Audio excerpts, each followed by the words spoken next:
Mes frères, nous sommes tous frères, issus donc du même Père.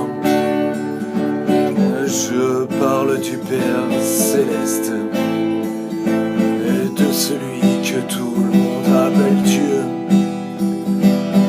Nous sommes tous d'accord là-dessus. C'est Dieu qui crée l'âme de chacun, puis il nous envoie sur la terre passer l'épreuve de l'exil. Les uns débarquent chez les pauvres, d'autres sont envoyés chez les riches. Certains de nous parmi les juifs,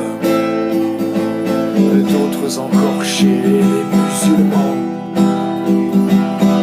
La liste pourrait être encore longue, reflet de la diversité humaine.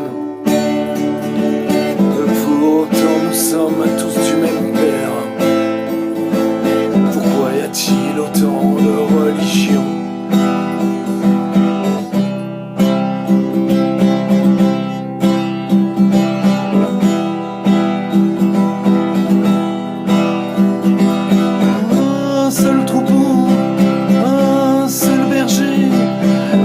Annoncé dans les évangiles. N'oubliez pas que la religion ne peut trouver sa source chez les hommes. Après le Christ, Dieu n'a jamais parlé pour décréter des schismes ou d'autres religions.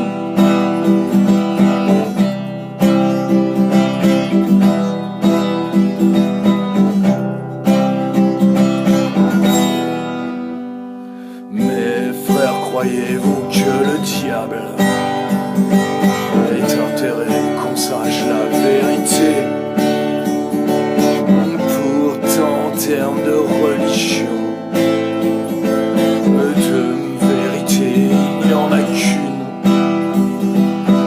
Nous sommes tous d'accord là-dessus. Dieu a d'abord parlé aux Juifs,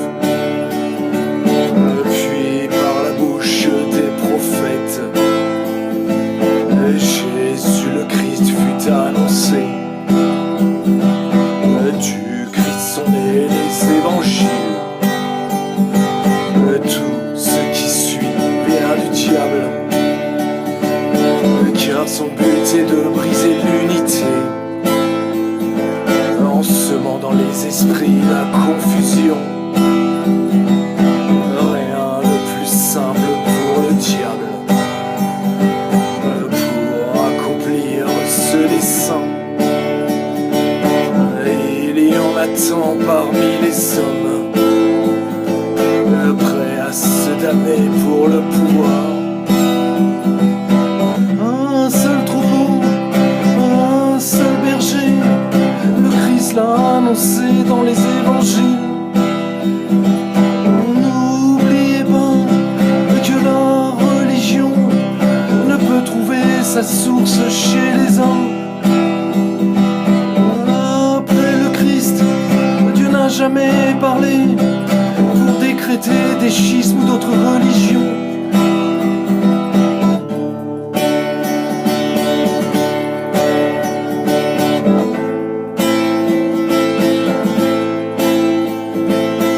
Dans les autres religions, je parle aussi pour les bouddhistes. Tout ce qui est bon vient aussi de Christ, seconde personne de la Sainte Trinité. Un seul troupeau, un seul berger, le Christ l'a annoncé dans les évangiles. N'oubliez pas que la religion ne peut trouver sa source chez les hommes. Après le Christ, Dieu n'a jamais parlé pour décréter des schismes ou d'autres religions.